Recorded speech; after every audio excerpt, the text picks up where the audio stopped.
What's going on, everyone? Welcome back to this very special episode of Make Your Point. We have been absent for a very long time, took a little leave.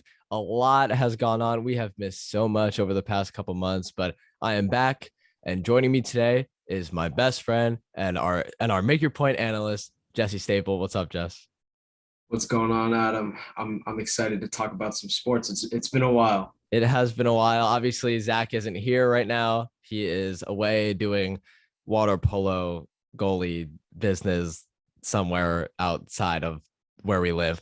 So good luck to Zach, whatever he's doing right now. But we just wanted to come on and talk a little bit about everything that's been going on in the sports world recently. And we are so glad to be back. The biggest news lately, which has kind of taken the NBA world by storm, is the 75th anniversary team. Obviously, it's the 75th anniversary of the start of the NBA. So many legends, teams, coaches, people have grown to make the league what it has become. And 75, actually 76 players were put together on the 75th anniversary team, which shows the best players to ever play in the history of the game of basketball. There were some really big names left off of this team, some rightfully so, some maybe who haven't gotten there yet, and some who are considered to be big snubs. So, Jess, I'm going to turn to you and ask you, who do you think the biggest snub of the 75th anniversary team is, and who would you replace? I think we got to look back to 25 years ago when it was the 50th anniversary, and they put together their 50th anniversary team. The biggest question was, are they going to substitute out any of those 50th anniversary players for this 75th list? And the answer was no. They left the 50 the same. They basically just added 25 new players. Mm-hmm. It's very hard to add all of these great players who've been playing for so long. I think one of the biggest snubs who's been talked about a lot is Dwight Howard, 8-time All-Star, 3-time Defensive Player of the Year. He is one of the only guys to have ever won it 3 times. It's a crazy feat. He was Mm-hmm. a perennial all-star, perennial defensive player of the year candidate, perennial MVP candidate. He beat LeBron in the Eastern Conference Finals to take his Orlando Yep. Magic to the finals. That was not even a very good team. They lost to the Lakers, but he did really well. I think that would be my answer then. Yeah. No, Dwight Howard is definitely a great pick if you want to put him on that team, just because of the resume that he's had. And obviously, I don't think it's really been recognized throughout his most recent run throughs with teams, because he was hopping around from LA for a year, then to Houston, Atlanta, Charlotte, Washington, back with the Lakers again a couple times in Philly. So he's been bouncing around, and I think everyone kind of forgot the beast that he was back in Orlando, when he was at his prime, and being able to sign those max contracts and lead teams with basically no one to the NBA finals, to be contenders in the Eastern Conference. It was at a time in the league where centers were a lot more could play that old school type of basketball, and Dwight Howard was probably the main guy left before we started transitioning into that 3-and-D type center. And Dwight Howard was considered to be one of the best players in the NBA, if the MVP, just literally one of the best players in the world. And I think that's just been looked over recently. So that's definitely a good pick. The whole tricky part with this list is I don't know who I would replace anyone with, because I do think that like everyone that is on there deserves it. One of my biggest pet peeves with the list, as well as I know this player has a pet peeve with him not himself not being on the list, is Klay Thompson. Klay Thompson, I know I saw the Warriors making fun of it. Everyone's making fun. Oh, he's 77. They gave him a jersey because he got left off the list, and he's pissed about it. And after taking almost 2 years off of basketball, he's going to come back stronger than ever. And I guarantee this list has little fuel under his ass to come back and just play insane basketball. He's going to put up 30 a night coming off an ACL and an Achilles tear. He's going to be playing out of his mind.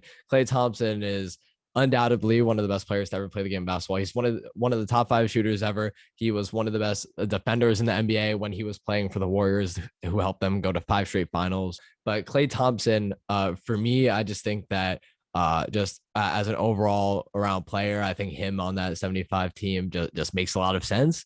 I think for who I would take off, that again, like I said, it's difficult. Carmelo, maybe. he's like I know you said, and we had this discussion like before the show. He's a perennial all-star. He's just one of the greatest to ever play the game. And it's so difficult, but the resume just isn't there. It's so difficult because obviously we didn't get to see all the old guys play like Paul Arizin or Nate Thurmond or even Bob McAdoo. We didn't get to see those guys firsthand. I think Dwight and Clay are definitely two guys that should be should be on that 75th anniversary team. Happy 75th anniversary or birthday to the NBA. Speaking of the NBA, let's continue here. There's been one big thing that we missed over the past couple months was free agency. We're in October now. We have not had a show in months. We have not been. Obviously, we've talked by ourselves about everything that's been going on, but me, you, Zach, and everyone else, all of our other friends on the Make Your Point crew, but we have not been able to actually have any actual discussion for you guys about everything that's been going on free agency. So just some notable names that were thrown out there: DeRozan, Lonzo Ball, Caruso all going to the Bulls, and they look like a team that's ready to make a playoff run. We'll talk about that. Westbrook to the Lakers. They're starting off with some early struggles. We'll talk about that. But the main piece I want to talk about, as you can see, Jess, I'm wearing my Jimmy Butler jersey, my Jimmy jersey, my hero. He has been playing. He played great basketball the past couple seasons for the Miami Heat, and he started off strong this year too. Kyle Lowry obviously came to the Heat, and that is a huge deal for us. We saw it in the first game against the Bucks. Obviously, the Bucks were missing a lot of starting rotational pieces, but they still got Giannis and Chris Middleton, and that's what we care about. Kyle Lowry was clearly making an impact on the floor as a game manager. He wasn't making his shots. It was his first time in a Heat jersey, but just the way that the offense was moving at a very fast pace, there was a lot of scoring going on. We were just playing elite basketball. In the second game, he was out from an injury. He twisted his ankle in the first game, late in the first half, I believe, and was out for the rest of the game. He came back a little bit, but was basically on the bench. It was out this second game against the Pacers, which we lost to in overtime, by the way. And I attribute it to the fact that Kyle Lowry was not in the game. The style of play that was just different. How much do you think Kyle Lowry has already made an impact or is going to make an impact for the rest of the season for the Heat, and where do you see them going, in the playoffs? I think Kyle Lowry brings a change of pace to their offense that they desperately needed, that kind of spark that they didn't really have last year, which showed a lot in their struggles that they had a gaping hole in their point guard position, a guy to make plays.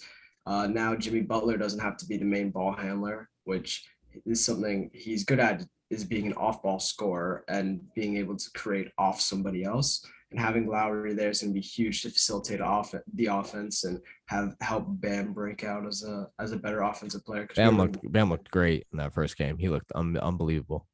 Yeah, we already know how great he is on defense. He's starting to hit those mid-range jump shots that he's been working on.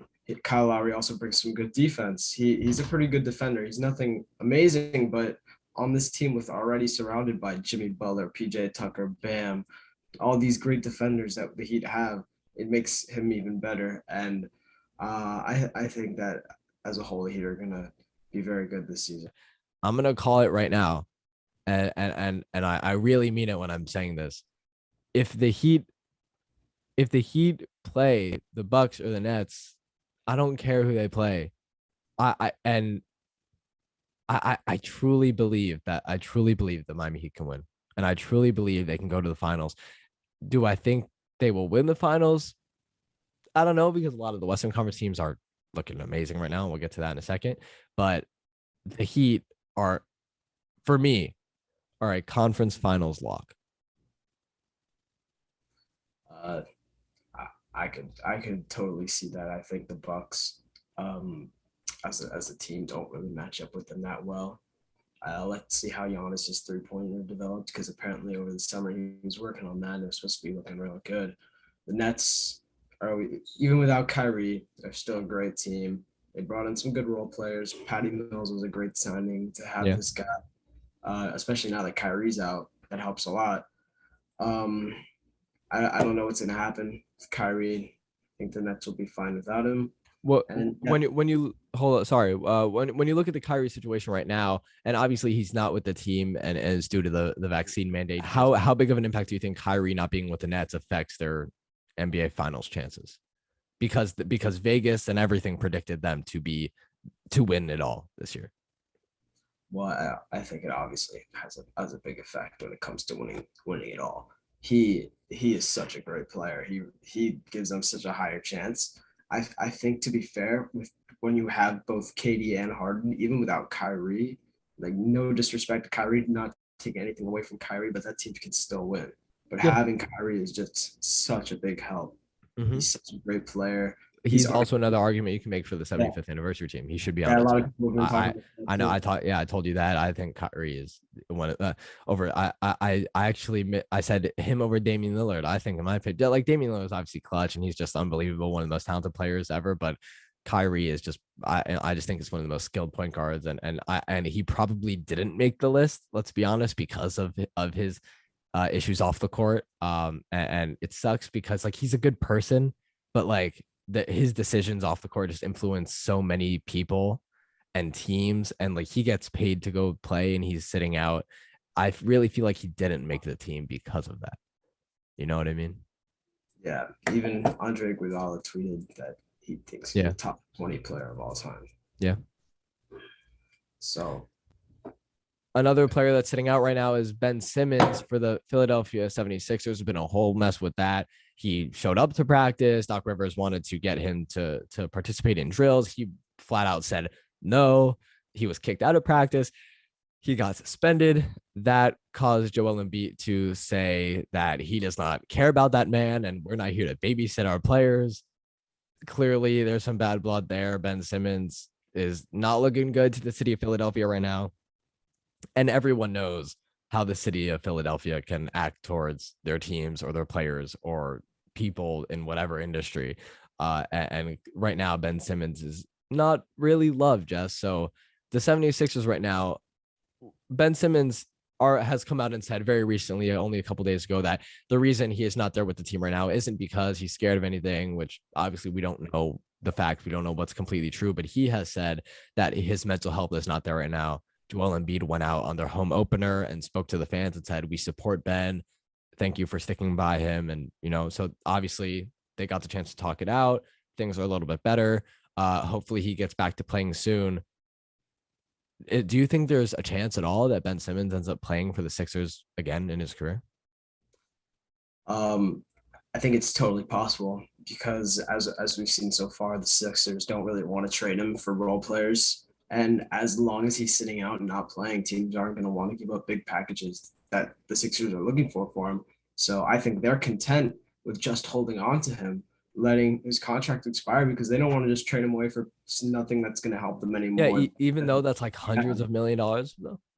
Like Daryl Morey has already said, this could go on for 4 years. You don't think that's a little bit of a waste?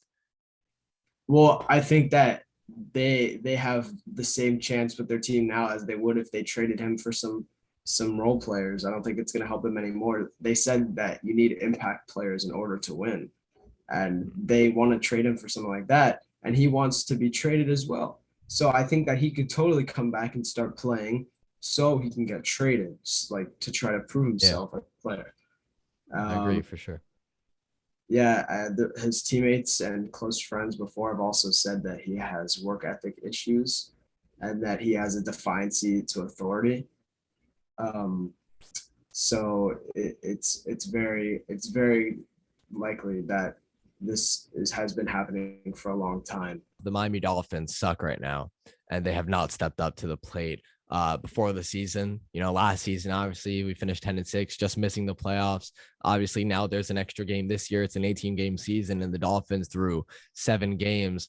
6 games are 1-5. I just said through 7 because I'm assuming they're going to lose today against the Atlanta Falcons, because they have just looked incredibly awful. They've been dealing with some injuries in their secondary. Xavier Howard and Byron Jones have been out for a couple games now. Tua was out for a few games, causing Jacoby Brissett to start against some tough defenses as well. Tua came back firing against the Jaguars in just an awful defensive matchup or showing by the Miami Dolphins defense. As you've been watching the Miami Dolphins, through the first 6 weeks of this season, projected to be finishing second place in the AFC East, right behind the Buffalo Bills and Josh Allen, who, by the way, just look like the best team in the NFL right now. What do you have to say to Brian Flores and the Miami Dolphins, and what can be done to fix it? I think they gotta really take this Watson trade seriously. I think that would be huge for them to acquire. Wow. I also think that they should trade Xavier Howard while they can. So you're just saying blow up the whole operation. I'm not saying blow up everything. I'm saying we have a lot of promising guys. We have Raekwon Davis. Last week he showed how impactful he can be with Christian Wilkins, and our pass rush looked a lot better with Van Ginkel and Agba on opposite sides. Yeah. Javon Holland has been extremely good as a rookie. Oh, I forgot to mention Jalen Phillips as a rookie has looked really really good too. Yeah. So, and if we want to keep Byron Jones until his contract expires, I think that's okay. I think we should probably trade Noah Igbenogany as well. He's not looked good.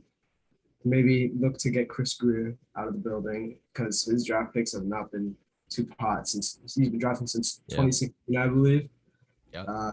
Hasn't been doing too well. I think we shouldn't overreact about Flores. I think Flores has proved himself to be a very good coach. I think so too. We have our struggles with our offensive coordinators. We have two offensive coordinators. Neither of them call the plays. Tua's had 4 or 5 offensive coordinators already in his career, and he's played 16 games. Yeah, awful. That's ridiculous. No, he's it kind of leaves me speechless watching the Dolphins right now. I don't know how much more I can talk about it because I'll start crying. But I don't know what's going on with the Dolphins. We have weapons on offense, but the offensive line looks atrocious, which causes Tua to get injured. Then he starts looking like a bad quarterback because he can't stay healthy or get the ball out of the pocket, but it's not really his fault. And we've seen this year, especially a couple times last year, but more so this year, he's come out and looked really good, and the stats are proving it.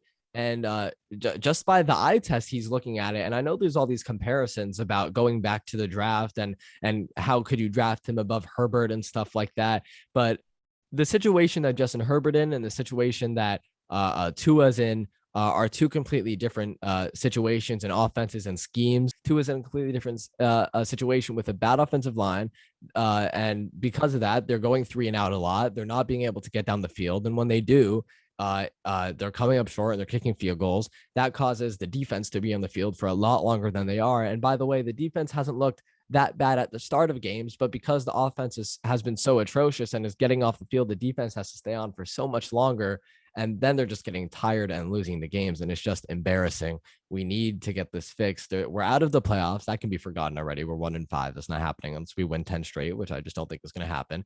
The Dolphins do have one of the easiest schedules in football. It's already proven that we suck by our loss to the Jaguars. I just don't see what else they can do right now. I think you're right about Chris Greer. His draft picks have not been great. I think all of this kind of started or could have been a little bit foreshadowed by the fact that we let Kyle Van Noy go from his 4-year, $52 million deal after one season. So the Dolphins have just been a mess from the start of the season, and hopefully they can turn things around a little bit so we don't finish awful this season. At least we're still better than the Jets. At least I think. That's all I'll say. Of course we're better than the Jets. The Jets suck. Yeah. Ryan Rothschild, I'm talking to you. Yeah, we have the chance to get Watson. We should get him. It's not it's an option. Yeah, but okay, yes, but you know what what's going to happen to the Dolphins. The second Deshaun Watson gets traded to us, he's going to jail, and Tua on whatever team he's on is going to become a superstar, and we're left with Jacoby Brissett as our quarterback. That's what's going to happen. That's just the luck of the Dolphins. If you're a Dolphins fan out there and you're watching this clip, you know that once we get Deshaun Watson, he won't be playing for the team and we'll be stuck without a quarterback and we'll be even worse than we are right now. That's what's going to happen. That is our luck. But there are many teams right now that are very lucky and that are playing very, very great football. And there's a couple teams right now that come to mind, and specifically in the quarterbacks in the MVP race right now, which are Kyler Murray for the Arizona Cardinals, who are 6-0. They play today to go 7-0, which obviously is very rare. You don't see that every day. And it's the first time the Cardinals have started this best in like 30, 40 years, 50 years. So they're playing amazing football. Cliff Kingsbury has saved his job this season. And also Matthew Stafford with has playing tremendous football for the Los Angeles Rams, and Sean McVay. They play the Lions today, so it's a Jared Goff homecoming in LA, and Matthew Stafford playing his old team. And I'm telling you, they want to crush the Lions. So Jess, when you look at these two teams between the Rams and the Cardinals, obviously there are two of the most looked at teams right now in the NFL. They're just playing great football. Are there any other teams out there that you consider to be head-on Super Bowl contenders, or do you think those two teams are the two main ones coming out of the NFC? I think you always have to have the Tampa Bay Buccaneers in that conversation. Tom Brady, age 44 season, 43 yeah. season, 44 season. Yeah. Playing some of the best football of his career. You know, that's just how he plays. He has a great offensive line. He can stand back there. He doesn't take hits. He just has time to throw, and he can make all the throws and all the reads. He has amazing receivers, amazing defense. Leonard Fournette's proved himself this year. That team's just come together really well. Another year under their belt together isn't going to hurt them. They have a more chemistry this year. They already won last year. I think they're a big contender in the AFC. When you look at it, you always have to count the Chiefs in. They've gotten off to a slow start. They've had their struggles, especially on defense. Their defense looks god awful this year. Awful. But when you have Patrick Mahomes at quarterback, you know, you always have a chance. And then, of course, the Bills and Ravens, two of the best teams in the league. Lamar Jackson is playing like an MVP candidate. Josh Allen, MVP candidate. Him and Diggs have another year under their belt together.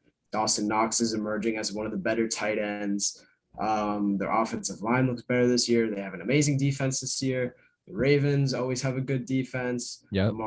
Lamar's throwing the ball really great. Out of the pocket, unbelievable. So is Kyler Murray. Yeah, Kyler too. Kyler's funny to watch though. It's like Kirby. Yeah.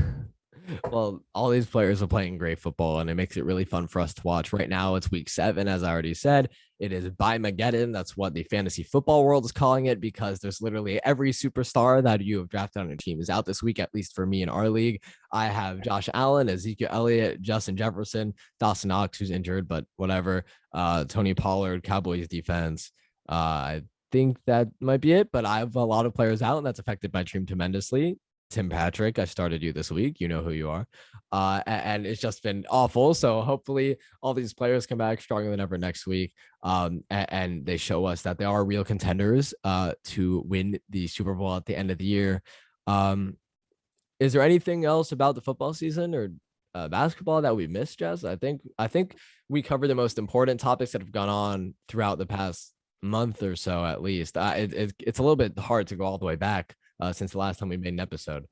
Yeah, trade deadline's coming up in the NFL, so that should be interesting. Yeah. NBA season just started. We're gonna have to see how that goes. Yeah, I guess we'll cover more as it keeps on moving. My thoughts exactly. As we get closer to the trade deadline and as we see the NBA season play out, we'll definitely try to come back on and talk a little bit more. Hopefully Zach and some other of our friends on our Make Your Point staff are gonna come back and talk with us about the sports world and everything that's going on, and hopefully we'll be able to put more episodes out frequently. But for now, I'm Adam Avin. That's Jesse Staple. Thanks so much for joining us today, and we will be back next time. Bye.